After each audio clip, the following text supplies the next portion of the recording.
ഇന്ന് തിരിച്ചറിവുകൾ എന്ന ബാലകഥയാണ് വായിക്കുന്നത്. രചന അവതരണം റംലൈം ഇക്ബാൽ. ബാലകഥ തിരിച്ചറിവുകൾ. വേനലവധിക്ക് സ്വന്തം തറവാടുകളിലെത്തിയ കുട്ടികളെല്ലാം ഒത്തുചേർന്ന് ഫോണും ടാബും ടെലിവിഷനും ഒന്നും ഈ 2 മാസം ഉപയോഗിക്കില്ലെന്ന് പ്രതിജ്ഞയെടുത്തു.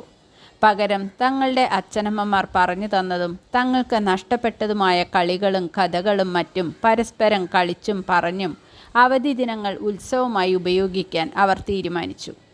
ദിവസവും ഒന്നിച്ചിരുന്ന് കളിച്ചു, കഥ പറഞ്ഞു, ആഹാരം കഴിച്ചു, കുളത്തിൽ നീന്തി തുടിച്ചു. അങ്ങനെ അവർ സന്തോഷവാന്മാരായി. ദിവസവും ഓരോരുത്തർ ഓരോരോ കഥ പറയൽ നിർബന്ധമാണ്. തൊടിയിലെ ഏറ്റവും വലിയ മാവിൻ ചുവട്ടിൽ എല്ലാവരും എന്നും ഉച്ചയ്ക്ക് കഥ പറയാൻ ഒത്തുകൂടും. വിളവന്മാരായ കുട്ടികൾ അവർ കണ്ട അന്യഭാഷാ സിനിമകളിൽ നിന്നൊക്കെ കഥയുണ്ടാക്കി അവരുടെ ഇടയിൽ ആളായി. അങ്ങനെ കൂട്ടത്തിലെ ഏറ്റവും ചെറുതും നിഷ്കളങ്കയുമായ 10 വയസ്സുകാരി ഉണ്ണിമോൾക്കും വന്നു കഥ പറയേണ്ട ദിവസം. എന്നാൽ നാട്ടിൽ തന്നെ താമസിച്ചു വരുന്ന ഫോണോ ടാബോ ഒന്നും ഉപയോഗിക്കാൻ കിട്ടാത്ത അവൾക്ക് പറയാൻ അത്തരം കഥകൾ ഒന്നുമില്ലായിരുന്നു. എങ്കിലും പറഞ്ഞല്ലേ പറ്റൂ.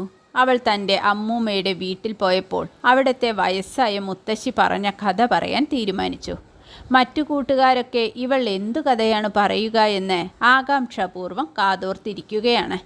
അവരുടെ ഇടയിൽ അവൾ കഥ പറയാൻ എഴുന്നേറ്റ് നിന്നു. ഇടയിൽ സംസാരിച്ച വിഷ്ണുവിനെ ചേച്ചി ദേവി വഴക്കു പറയുകയും ഉണ്ടായി. ഇതിനിടയിൽ ഉണ്ണിമോൾ പറഞ്ഞു തുടങ്ങി. പണ്ട്, അതായത് ബസ്സും കാറും ഒക്കെ വരുന്നതിന് മുമ്പ്, ഗ്യാസ് സ്റ്റവ് ഒന്നും ഇല്ലാത്ത കാലത്താണ് കേട്ടോ ഈ കഥ ഉണ്ടായത്. അന്ന് മിഥില എന്നൊരു രാജ്യമുണ്ടായിരുന്നു.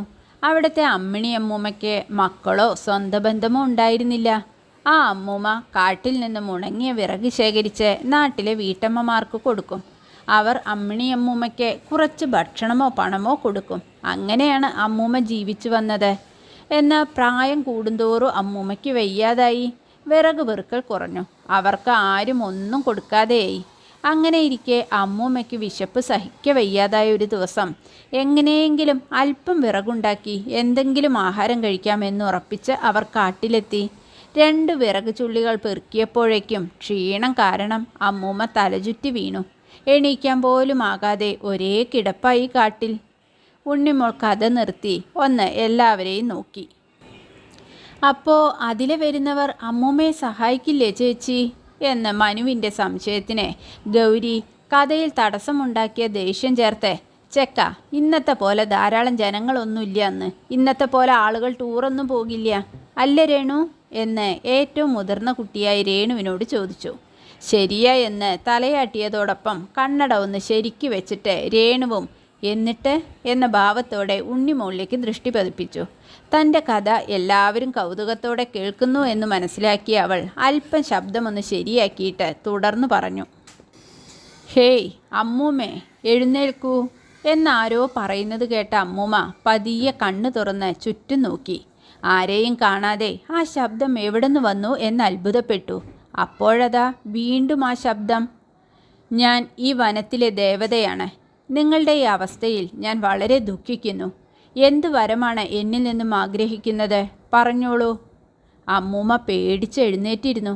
എന്നിട്ട് വീണ്ടും ചുറ്റും കണ്ണോടിച്ചു. ഇല്ല, ആരും കാണുന്നില്ല. വിറയ്ക്കുന്ന ശബ്ദത്തോടെ അവർ പറഞ്ഞു, എനിക്ക് മരിക്കും വരെ 3 നേരം ആഹാരം കിട്ടിയാൽ മാത്രം മതി എന്ന്. ഇത് കേട്ട് ദേവത ഒരു സ്വർണ്ണത്തളിക അമ്മൂമ്മയ്ക്ക് മുൻപിൽ പ്രത്യക്ഷപ്പെടുത്തി. എന്നിട്ട് പറഞ്ഞു, ഒരു ദിവസം 3 നേരം മാത്രം എന്താഹാരം വേണമെങ്കിലും ഈ തളികയോട് ചോദിക്കുക. ഒരു നേരത്തെ ആവശ്യം കഴിഞ്ഞാൽ പിന്നെ ഈ തളിക ഉടനെ തന്നെ ആഹാരം തരുന്നതല്ല. സത്യമാണോ എന്ന് പരീക്ഷിക്കാൻ വീണ്ടും ചോദിക്കുകയും അരുത്. അങ്ങനെ ചെയ്താൽ ഈ തളിക തന്നെ പൊട്ടിപ്പോകുന്നതാണ്. ഇത് ഓർമ്മയിലിരിക്കട്ടെ. അമ്മൂമ്മ കണ്ണുനീര് തുടച്ച് കൈകൂപ്പി ആ തളികയുമായി വീട്ടിലെത്തി. അന്നു മുതൽ അമ്മൂമ്മയ്ക്ക് ആഹാരകാര്യത്തിൽ കുശാലായി. ഇഷ്ടമുള്ള ആഹാരം ആവശ്യത്തിന് മാത്രം വാങ്ങിച്ച് അമ്മൂമ്മ ജീവിച്ചു വന്നു. അവരുടെ ആരോഗ്യം പുഷ്ടിപ്പെട്ടു. മരണം വരെ അമ്മൂമ്മ ആർത്തിയൊന്നും കൂടാതെ വേണ്ട ഭക്ഷണം മാത്രം സ്വീകരിച്ച് ജീവിച്ചു പോന്നു. ഉണ്ണിമോൾ കഥ പറഞ്ഞു നിർത്തി. എല്ലാവരിലും ഒരു മൗനം. അതാണ് പറയുന്നത് ആരുമില്ലാത്തവർക്ക് ദൈവം തുണയുണ്ടാകുമെന്ന്. രേണു ഇങ്ങനെ പറഞ്ഞപ്പോൾ എല്ലാവരും സന്തോഷത്തോടെ നല്ല ഒരു കഥ പറഞ്ഞ ഉണ്ണിമോളെ ബഹുമാനത്തോടെ നോക്കി.